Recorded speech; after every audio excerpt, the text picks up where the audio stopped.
Hey everybody, it's me, Terry Patterson, Chief Nutrition Officer of the 10 Weeks to Wow Weight Loss, Nutrition, and Personal Training Program.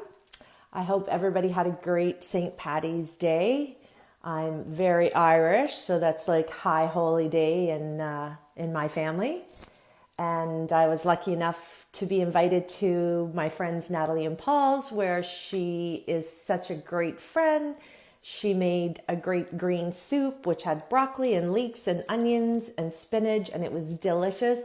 As well, she made a vegan mac and cheese, which was also incredibly delicious. So I would like to thank her for embracing the way that Rob and I eat and serving this great meal. Thank you so much.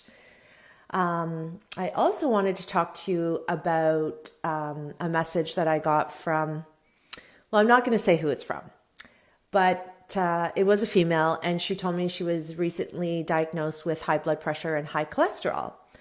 And obviously I was concerned for her because she's a very, very good friend. And I asked her, what did your doctor suggest? Her doctor suggested that she track her blood pressure for a month. And I said, well, what did she say about your diet, or what things should you avoid, or what should you start doing? And she actually gave her zero advice.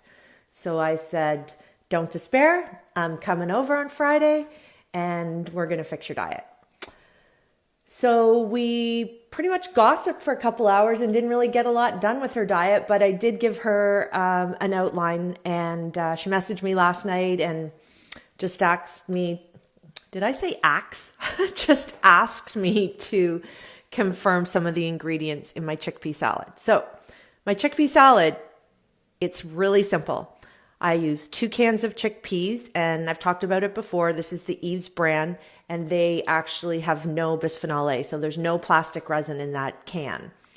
I rinse them, I soak them. You can add a little bit of baking soda to get rid of that outer starch that gives you that gas.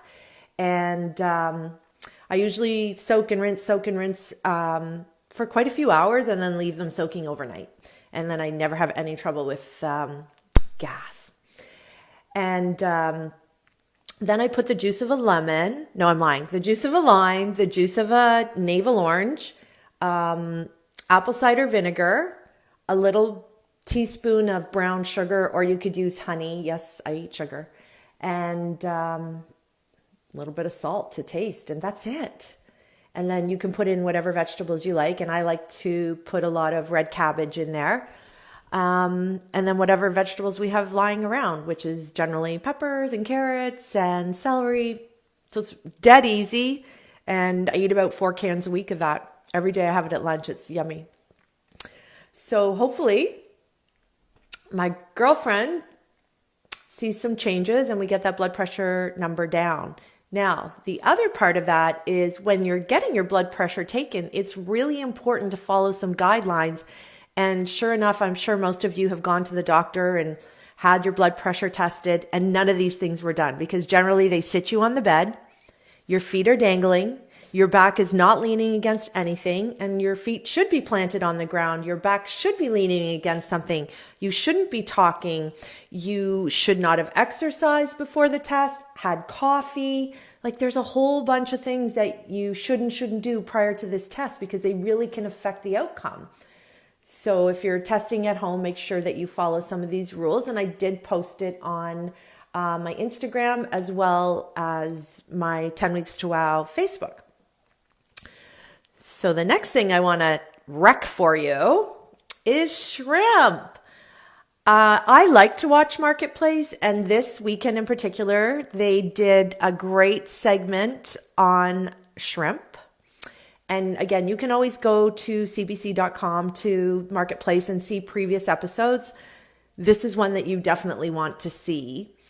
Now, I don't eat shrimp because I know too much about it already, but for those that don't know, and I actually learned a few things too, so I certainly don't know everything.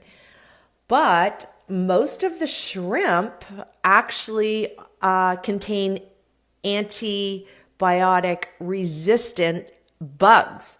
Those are superbugs. And the shrimp from India came out the worst. But China, Vietnam, Thailand, please do not eat these shrimp. Now, you have to read the package and you have to ensure that you're getting wild shrimp or Canadian shrimp.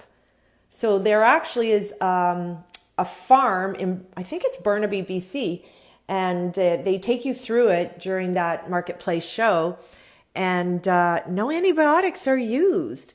I mean, they actually say in this documentary that more people by 2050 are going to die from these superbugs, these antibiotic resistant superbugs, than cancer. Oh my God, my mind was blown again. I couldn't believe that that's what's going on. And as we were watching it, I said to Rob, like, aren't you so glad that we don't eat anything with a face or a heartbeat? Because we don't have to worry about a bunch of those things. Not to say that you can't get sick from eating vegetables, because all the time there's all sorts of different recalls in that. But it always goes back to E. coli from the animals with a face or a mum. So I was really happy when we were watching that we don't eat shrimp. Blah! It almost like made me mini puke a little bit, the stuff that they were talking about. So please go and watch this episode, because it was disgusting. And you have to know that when you're going to a restaurant, they're not paying a premium for these shrimp from Canada. They're going to get the cheapest product that they can. And sure enough, even when we were at Paul and Natalie's last night for dinner, she's like, oh shit, we had shrimp the other day, and she pulled out the bag and it was from India. That was one of the worst. 5 out of 9 of the bags tested, they had this resistant, this superbug in them. Now, that's a problem also with meat, and we haven't talked about meat glue, but we're going to, I'll save that one for another day. And again, I apologize. I keep going AWOL on you because life just gets in the way, and I don't get a chance to do this because I'm extremely busy in my business. Thank God. That's a great thing. But I want to be able to do these videos for you so I can share with you what's really going on in our food industry, because it's bullshit, people. So stay away from the shrimp. And this doesn't mean that you should go and get shrimp from the Gulf, because if you've ever seen any documentaries on the Mississippi River, all the chemicals that are floating down the Mississippi River to the Gulf, where the Gulf shrimp come from, that's not good either. So it's really a hot mess. And, you know, in Canada, they're not allowed to use antibiotics with shrimp, but they're allowing all these imported shrimp that are using antibiotics. So shame on Canada. Like, shame on you. Why is this not being monitored more closely? Our food industry is in big trouble, guys. Anyways, I'm going to end it there because I got to get ready. I got another client's ass to kick. But please share this message. Don't eat shrimp. Just don't do it. Okay? That's it, guys. See you tomorrow.